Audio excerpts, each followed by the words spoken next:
I got a quick Bitcoin update for you, but just some background. You may know that I am a pro cryptocurrency person, but I've been warning people about the Bitcoin bubble, especially as it headed up toward $20,000. It's been hovering now between about $9,000 and $11,000 for quite some time, bouncing around. But the most important news here is that the ICOs, about half of the ICOs, have failed in the last year. About half that were launched last year have failed by now, in other words. ICOs are called initial coin offerings. They are a kind of, just kind of a scam, really.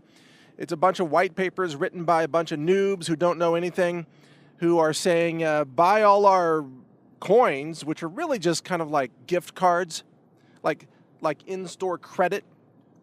They call them coins, but they're not coins. It's just a bunch of silly ideas like, oh, we'll have a cryptocurrency horse racing blockchain for horse racetracks. And they'll raise like $300 million or something. And and then the people who said they were launching that, they just take all the money and run.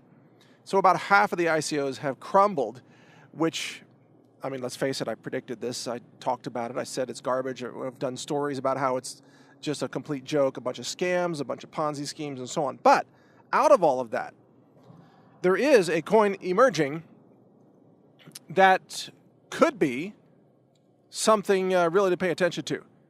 It's called Litecoin, and currently I don't own any Litecoin, and I'm saying that because I don't want you to think I'm trying to pump it up as if I own a lot of it. I probably should own some. I don't know.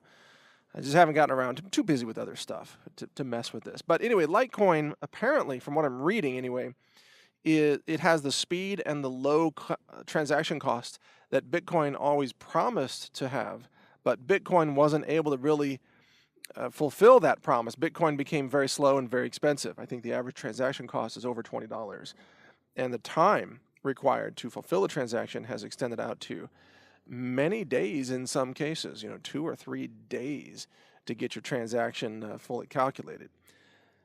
That's insane. That's that's totally insane.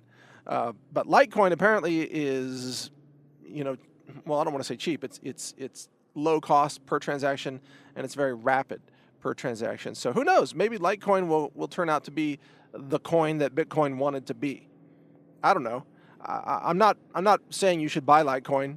I'm not saying that it's going to go up. All I'm saying is, from what I'm reading, Litecoin seems to be a better infrastructure than Bitcoin, but maybe that's just because it isn't as popular yet and it hasn't been stressed the way Bitcoin has been stressed. I don't know. But look, I do think Litecoin has a smarter infrastructure.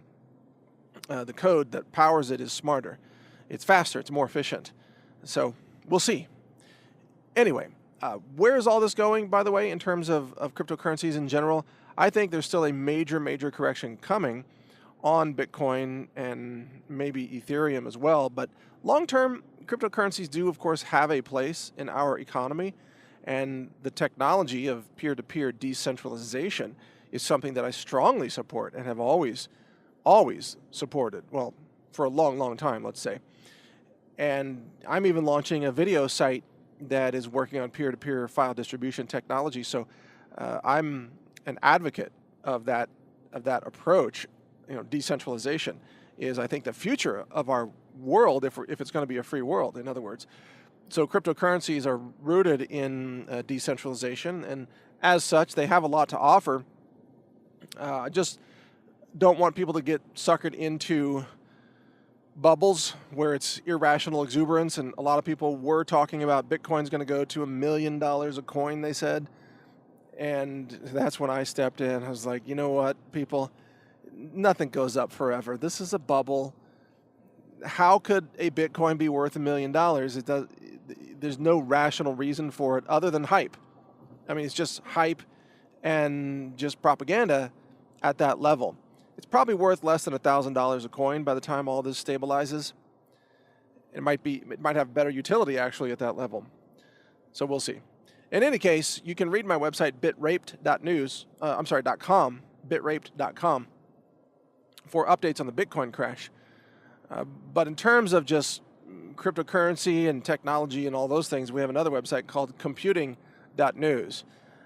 There we cover a lot of technologies, internet tech, quantum computing, artificial intelligence, cyber crimes, hacking defenses, all kinds of stuff. So check that out at computing.news.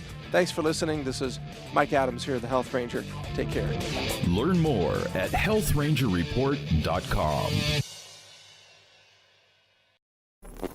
Thank you for watching. If you want to support our mission, visit us at healthrangerstore.com for the world's largest selection of lab-verified superfood and nutritional products for healthy living. It's at healthrangerstore.com.